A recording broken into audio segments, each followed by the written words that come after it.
Fights in sports. As much as they're looked down upon by the leagues themselves, they are a very entertaining part of the game for us fans. It can take the drama of a game and multiply it, making the game that much better to watch. These fights are no stranger to the NBA, as over the years, we've seen some real brawls. Basketball fans have seen everything from pushing and shoving matches, to punches being thrown, to players literally going into the stands to pummel fans, and even punches that have ended players' careers. Today though, we're going to go in a different route. We're going to talk about the scuffles, confrontations, and full-out fights that have transpired away from the court. So welcome to NBA Zone.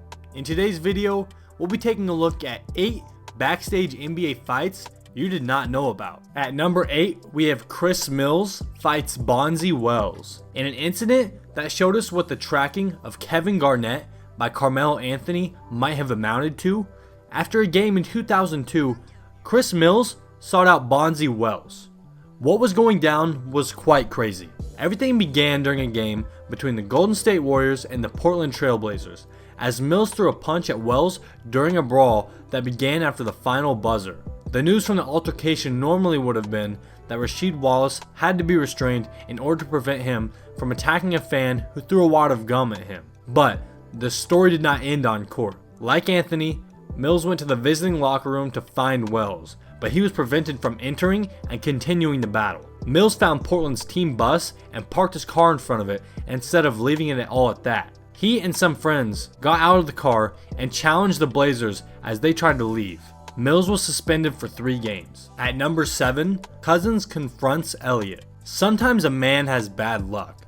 Sometimes a man has a short temper, and sometimes a man can put himself in bad situations. It seems that all 3 of those guys rolled into one are DeMarcus Cousins. 2 of that season's suspensions of DeMarcus Cousins were counterproductive and revamping his negative image. He struck OJ Mayo in the groin, and he and the Kings head coach Keith Smart got into an argument. His initial season suspension, however, was quite strange. DeMarcus confronted Spurs color commentator Sean Elliott after the broadcast team had finished their post-game show after a loss to the San Antonio Spurs. Cousins and Tim Duncan were going back and forth during the game.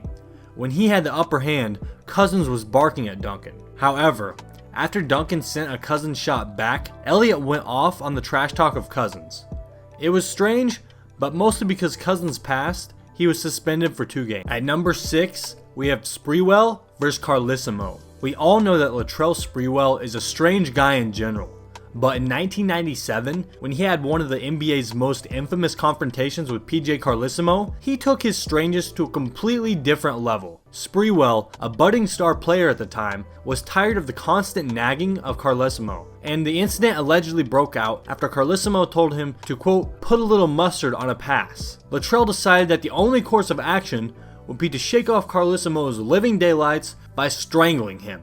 After teammates split the two up, Sprewell left, threatening to kill the head coach, only to return 15 minutes later. Maybe more infamously, Sprewell had a 60 Minutes interview in which he defended himself, saying, quote, I wasn't choking PJ that hard. I mean, he could breathe. Sprewell was suspended for a total of 68 games, costing him over $6 million and a shoe deal with Converse. At number 5, we have Zach Randolph versus Kendrick Perkins.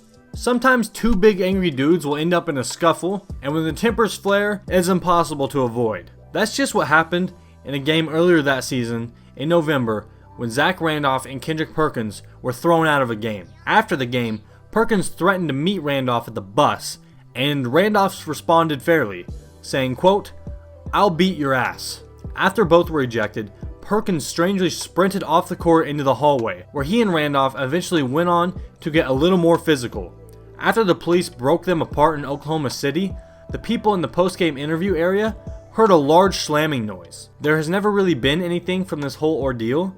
The strangest part was how the whole thing escalated rapidly and violently. At number 4, we have Drazen Petrovic and Vlade Divac. While some of these others may be described as legitimately hilarious or merely groaning confrontations, the fallout between Vlade Divac and Drazen Petrovic was purely sad. I would recommend the Once Brothers documentary for the whole story, as it gives the whole rundown of the situation, but I'm going to do my best to give it justice in the short amount of space I have here. Both Petrovic and Divac were members of the Yugoslav national basketball team that stormed and pushed Eastern Europe to the front of the national stage. While the Los Angeles Lakers drafted Divac in 1989, the Portland Trailblazers owned the rights of Petrovic. The two had been great friends who helped each other manage the NBA transition, but once Yugoslavia's civil war broke out, their friendship began to weaken. Petrovic was Croatian while Divac was Serbian, who puts them on the opposite sides of the fight. Although both played basketball in the US, they could feel the pressure from home. They were drifting apart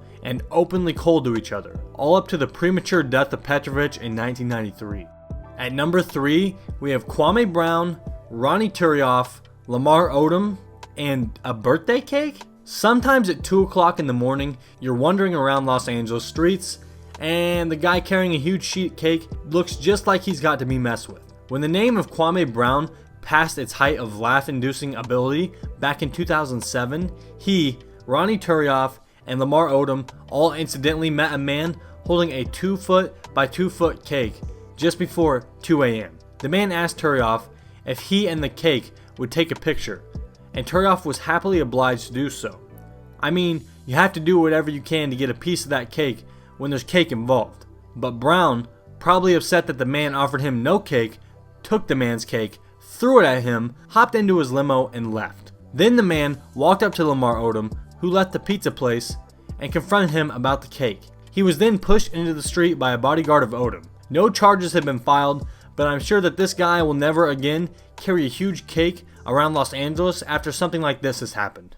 At number 2, the Rockets stormed the Clippers' locker room. This is a very interesting story and is still surrounded by some mysteries as to what actually went down. After the 2017 season, Chris Paul would sign a contract with the Houston Rockets during the free agency period, leaving the LA Clippers, who he had played 6 years for and was responsible for sparking some life back into the franchise that never really had any bragging rights. Late into CP3's tenure with the Clippers, he was beginning to grow frustrated with the franchise and some of the things going on within it. That's what ultimately caused him to leave. His departure would leave a sour taste in the mouth of the Clippers, so when CP3 made his return to LA to face the Clippers for the first time since his departure, things got real chippy. All of these in-game feuds led to a lot of frustration for both teams, but particularly the Rockets, who would literally take their frustrations backstage to confront the Clippers in their locker room. Ariza was the foremost aggressor, bringing teammates Chris Paul, James Harden, and Gerald Green with him. They took a back tunnel that led from one locker room to another. The confrontation was merely verbal, but the police would have to be called.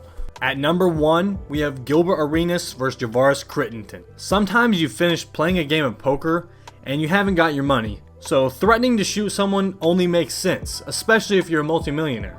Back in 2009, Gilbert Arenas argued with teammate Javaris Crittenton over a gambling debt owed to Crittenton by Arenas on Christmas Eve no less. Arenas first pulled a gun, but Crittenton produced his own pistol quickly. Needless to say, it didn't go down well with ownership, nor did David Stern please to hear that there were men in the locker rooms threatening to shoot each other. After both players had their leave while the team and the league were investigating the incident, they were eventually suspended for the remainder of the season in about mid-March. So that's going to do it for today's video.